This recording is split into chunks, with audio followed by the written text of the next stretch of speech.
अस्सलाम वालेकुम नाजरीन, आज आप BNU पॉडकास्ट देख रहे हैं। मेरा नाम है तलहा ज़ुबैर। आज हमारे साथ हैं 3 स्टूडेंट्स BNU के, जो 2 TFT से हैं और एक जर्नलिज्म से हैं। जैसे कि एक का नाम है अब्दुल्ला फैसल और एक हैं समीउल्लाह और फ़हद। आज हम जिस टॉपिक पर बात करने वाले हैं वो है जेफरी डैमर और जावेद इकबाल। बेसिकली ये दोनों किलर्स हैं और आज हम इन पर ही बात करेंगे। अस्सलाम वालेकुम एवरीवन। वालेकुम वालेकुम अस्सलाम। अस्सलाम।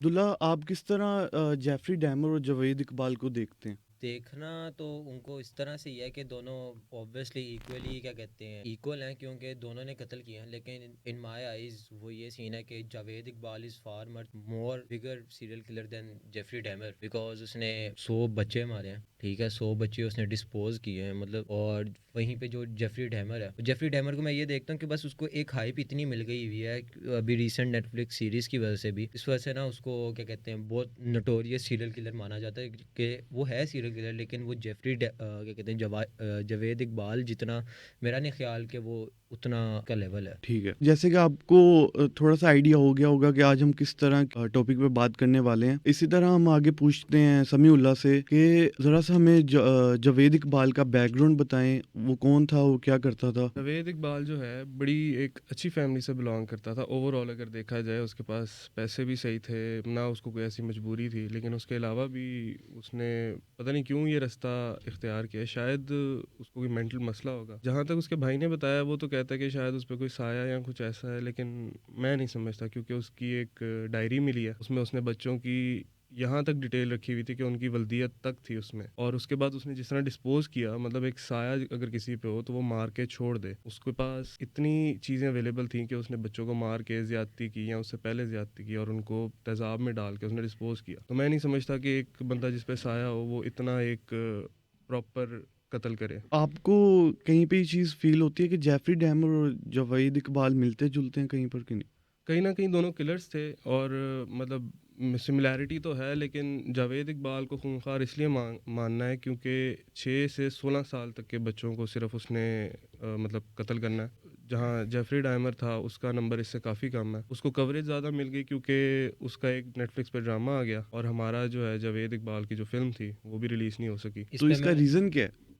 इसका रीज़न एज़ सच तो कुछ क्लियर इन्होंने किसी ने जवाब नहीं दिया। अगर आप हमारे मुल्क में देखें हर तरह की चीज़ बन रही है। मतलब अब एक ड्रामा आया था जिसमें वो रज़ाई भाई-बहन वाला कोई हुँ, एक हुँ, सीन हुँ। था। तो अगर वो रिलीज़ हो सकता है तो ये क्यों नहीं? मतलब वो एक एंटरटेनमेंट पर्पज़ के लिए था, ये शायद कुछ एजुकेशनल पर्पज़ के लिए हो जाता। माँ-बाप को पता होता कि यार हाँ, ये भी एक चीज़ है जिससे हमें अपने बच्चों को बचाना है और किस हद तक बचाना है। तो अब्दुल्ला, आप भी इस चीज़ से एग्री करते हैं कि नहीं? यार जो आपने सिमिलैरिटी की जो बात की है वो क्या कहते हैं वो मैं ये समझता हूँ कि जावेद इकबाल और जेफरी डैमर में ये दो सिमिलैरिटीज होंगी। अपनी नज़र से देखूँ, पहली तो ये होगी कि जो उनका इंटेंट टू किल था वो क्या कहते हैं सेम था। क्योंकि अगर साया वाया कुछ भी नहीं है, ठीक है, सीधी सी बात है। जब एक क्योंकि इंसान को एक आप इंसान की चीज़ ले रहे हो, आप एक ह्यूमन लाइफ की रिस्पेक्ट नहीं कर रहे, आप उसकी जान ले रहे हो, तो उसमें कोई साया वाया वाली चीज़ नहीं आती। ठीक है, उसमें इंटेंट टू किल है, क्योंकि आप एक दफ़ा मारोगे, आप एक दफ़ा सिगरेट पियोगे, 2 दफ़ा पियोगे, तीसरी दफ़ा आपको लग जाएगा। सही बात। ठीक है।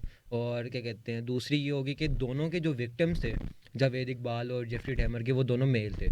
ठीक है, बस वो एज का थोड़ा था, क्योंकि जेफरी डैमर जो था वो ही वॉज गे, तो वो ज़्यादातर क्या कहते हैं टीन एज बॉयज़ और मतलब मिडिल एज मैन को वो करता था। तो दूसरा ये कि ये मैं बात कहना चाहूँगा कि पाकिस्तान के अंदर जो क्रिएटिव फ्रीडम है, आर्टिस्ट्स को और बाकी और भी लोगों को फ्रीडम ऑफ स्पीच भी नहीं है और क्रिएटिव फ्रीडम भी नहीं है। तो इस वजह से मेरा ख्याल है कि पाकिस्तान ने जो जावेद इकबाल की जो फ़िल्म थी वो इस वजह से बैन की है, ताकि वो जो पाकिस्तान का जो एक बुरा इमेज है वो बाकी दुनिया तक ना पहुँचे। हालांकि बाकी दुनिया में ये हो रहा है कि वो बेशक उनका कोई बुरा फिगर है, कोई अच्छा इंडिविजुअल है या बुरा इंडिविजुअल है, वो उसको दुनिया तक ला रहे हैं। क्यों कि हर एक इंसान आप एक चीज़ की तरफ भी देखते हो ना, उस चीज़ की तरफ देखकर भी आपको ना एक स्टोरी आती है। वो दरअसल छोटी से छोटी स्टोरीज़ जो है ना वो दुनिया तक पहुंचा रहे हैं, क्योंकि हर एक इंसान कहानी है। ठीक है, पाकिस्तान में ये है कि अगर हम कोई कहानी दिखाना भी चाहते हैं तो वो 100 तो बीच में ऑब्स्टिकल्स आ जाते हैं।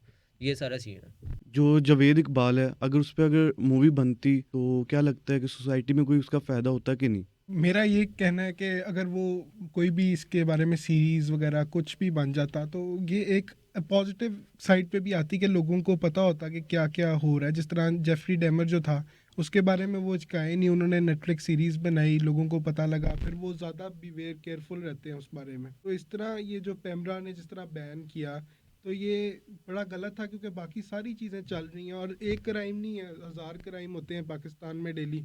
उस चीज़ को भी ये लोग इतना ऊपर नहीं लेके आते, लोगों को पता नहीं चलता। तो ये एक सीरीज़ वगैरह बन जाती तो काफ़ी एक अच्छा था, उसका इम्पैक्ट डलता, लोग बिवेयर होते कि ये चीज़ें हो रही हैं तो हमने इनसे बचना है। अब्दुल्ला, अगर जेफरी डैमर पर नेटफ्लिक्स पर वेब सीरीज आ सकती हैं, जावेद इकबाल पे क्यों नहीं? वही बात आई कि पाकिस्तान के अंदर एक तो क्रिएटिव फ्रीडम नहीं है, हम्म। ठीक है। और सीधी सी बात है कि आप अगर देखो ना कि पाकिस्तान के अंदर बहुत से ऐसे शख्सियत हैं जो जिन पे जो इसी तरह सीरियल किलर है। फॉर एग्जांपल के लाहौर का एक और किलर है, उसका नाम है आमिर कयूम, और हम्म। उसको नाम दिया गया था ब्रेक किलर। उसने कोई 20 से 25 लोग, ये जेफरी डेमर, तो मैं आपको बता रहा हूँ कि ये सीरियल किलर्स की जो रैंक्स है ना उसमें बहुत नीचे आता है, लेकिन स्टिल एक कहानी है। बाकी दुनिया वालों ने अमेरिका वालों ने उसको आगे रखा, कहानी को लोगों तक पहुंचा रहे हैं। हमारे पाकिस्तान में ऐसे ऐसे मतलब जानवर छुपे हुए हैं, ऐसी ऐसी कहानियाँ छुपी हुई हैं कि जिसकी इंतहा नहीं है। लेकिन वही बात है कि पाकिस्तान के अंदर अब देखें, कोई यंग फिल्म मेकर भी है जो ये कहानियाँ आगे तक लेकर जा रहा है, उसको एटलीस्ट पहले ही बंदा इन्फॉर्म कर दे कि यार आप ये वाला आइडिया नहीं परस्यू कर सकते, ठीक है। वो बेचारा अपनी 3-4 साल की मेहनत ज़ाया कर रहा है, उस पर पूरी रिसर्च कर रहा है, ठीक है। अब ये जो जावेद इकबाल की फिल्म भी है, ट्रेलर भी रिलीज़ हो गया उसका, मतलब सिनेमास के अंदर उसकी डिस्ट्रीब्यूशन भी हो गई है, उसका मतलब पोस्टर्स भी लग गए हैं। At the end of the day सिर्फ जब रिलीज़ होनी थी उससे 2-3 दिन पहले भाईजान हमें ख़बर आ रही है कि नहीं, कि ये रिलीज़ नहीं हो सकती। क्यों? क्योंकि ये बड़ा एक्सप्लिसिट कंटेंट है। और यहीं पे हमारे जो पाकिस्तानी ड्रामाज़ हैं उसमें आप स्टेप ब्रदर स्टेप सिस्टर वाली चीज़ें दिखा रहे हो कि भाईजान वो उनका आपस में रिश्ता है, ये वो भाई बहन से प्यार कर रहा है, बहन भाई से प्यार कर रही है। मुझे समझ नहीं आ रही यहाँ पे चल क्या रहा है। आप वो दिखा सकते हो, लेकिन जो आप एक सोसाइटी को इन्फॉर्म कर रहे हो कि हमारी सोसाइटी में भी ऐसे लोग एग्जिस्ट करते हैं, हम्म। ठीक है, आप वो नहीं दिखाना चाह रहे, तो मुझे नहीं समझ आ रही कि ये पैमरा कर क्या रहा है। पर मुझे कहीं न कहीं ये चीज़ लगती है कि अगर हम, जैसे फॉर एग्ज़ाम्पल, जैसे ये आपने जेफरी डैमर की वेब सीरीज़ देखी है, उनके उसके ऊपर आर्टिकल्स हैं, बुक्स हैं, लोग उस पे रिसर्च करते हैं कि वो इस तरह का इंसान क्यों था। क्योंकि बाहर जो यूरोप साइड होगी, अमेरिका साइड कोई भी है, वो लोग इस चीज़ को प्रमोट करते हैं इसलिए कि सोसाइटीज़ वगैरह में इस तरह की चीज़ दोबारा ना हो।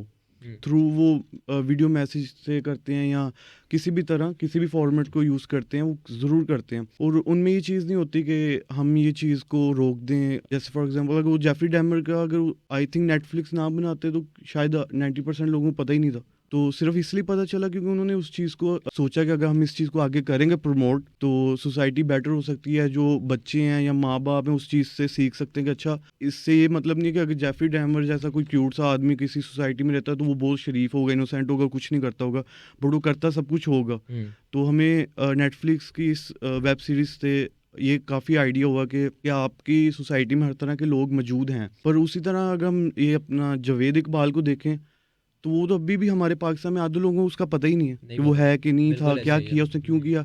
और मोस्टली लोगों को ये भी नहीं पता कि उसको एंड पर कोर्ट ने क्या दिया फैसला, उसके हाँ खिलाफ किया नहीं किया, कैसे वो फोत हुआ, कैसे नहीं हुआ। तो इस पे आप बताएंगे जावेद इकबाल का लाइक किस तरह उसका एंड कैसे हुआ? और यार, जावेद इकबाल का एंड बेसिकली कुछ ऐसे हुआ था कि एट द एंड उसने ना क्या कहते हैं पुलिस वालों को एक लेटर लिखा था कि जिसमें उसने था कि मैंने इतने इतने बच्चे मारे हैं, हम्म। और क्या कहते हैं ये मैं यहाँ पे रहता हूँ। हम्म। और तो उस वक़्त 2003 की बात है, अगस्त 2003 में उस वक़्त पाकिस्तान का बिगेस्ट मैन हंट हुआ था जावेद इकबाल और उसके 3 साथियों को ढूंढने के लिए। और वो उधर गए थे, तो वहाँ पे 2 बॉडीज़, जो उसका वेयर हाउस था जहाँ पे बच्चे काम करते थे, वहाँ पे 2 बॉडीज़ ऐसी थी जो डिस्पोज नहीं हुई थी, केमिकल के अंदर नहीं थी, और वो उसने डेलिबरेटली वहाँ पे रखी थी ताकि इनको पता चले कि मैंने किया ये। उसको शर्मिंदगी वगैरह कोई नहीं थी। और दूसरा ये कि उसने अपने आप को पुलिस को सरेंडर नहीं किया था क्योंकि उसको डर था कि मैं मारा जाऊँगा, हम्म। ठीक है। और उसने अपने आप को सरेंडर किया था न्यूज़पेपर पे ताकि वो बता पाए सारों को क्या सीन था। ठीक है। और दूसरा ये कि वो मरा कुछ इस तरह से था कि क्योंकि ऑब्वियसली आप लाहौर के हब में रहते हुए बिल्कुल मिड में रह रहे हो, शाद बाग उस वक्त मेन था, आप शाद बाग में रह रहे हो और आप 100 बच्चे गायब हो गए, तो ऑब्वियसली ये सिर्फ एक बंदे का काम नहीं। लोकल अथॉरिटीज़ भी, जहाँ तक मुझे लगता है कि लोकल पुलिसमैन जो थे वो भी कहीं ना कहीं इन्वॉल्व थे, क्योंकि 100 बच्चा इकट्ठे करके लाना बारी बारी, और वो किसी को पता ही नहीं चल रहा, आप लोगों की नाकों के नीचे से ये काम हो रहा है। तो मेरा नहीं ख्याल ये पॉसिबल है। एट द एंड जब वो गिरफ्तार हुआ था तो उसके पास कुछ ऐसी इन्फॉर्मेशन थी, मेरा ख्याल है, और ये बाकी मतलब वेरियस न्यूज़ रिपोर्ट सोर्सेज से भी मुझे पता चलती हैं कि उसके पास कुछ ऐसी इन्फॉर्मेशन थी कि अगर वो क्या कहते हैं वो रिवील करता है तो काफ़ी मसले खड़े होते हैं, काफ़ी लोगों के जो बड़े नाम है वो सामने आते हैं। तो उसको एट द एंड उसको हुआ ये था कि उसको ना फांसी दे दी गई थी लेकिन सेल के अंदर, और वो ये शोकेस करवाया गया था कि उसने सुसाइड कमिट किया। हालांकि वो ऐसा नहीं था, वो एक मर्डर था। वो सिर्फ अपने नाम छुपाने के लिए बड़े लोगों ने इस तरह की हरकत की थी। चलिए ठीक हो गया। मैं आप तीनों से अब आखिरी सवाल पूछूंगा जिस पर आप लोगों ने अपने अपनी राय देनी है। तो उसमें मैं ये पूछना चाहता हूँ कि क्या आपको लगता है कि जावेद इकबाल पर इस तरह की वेब सीरीज़ या जावेद इकबाल जैसे इंसान को हमारी सोसाइटी में लाइक पाकिस्तान में प्रमोट करना चाहिए through web series, drama, movie, किसी भी तरह? क्या आप इस चीज़ पे एग्री करते हैं कि हमें इस तरह के टॉपिक्स को आगे लेके आना चाहिए, लोगों में, अवाम में अवेयरनेस क्रिएट करनी चाहिए कि नहीं?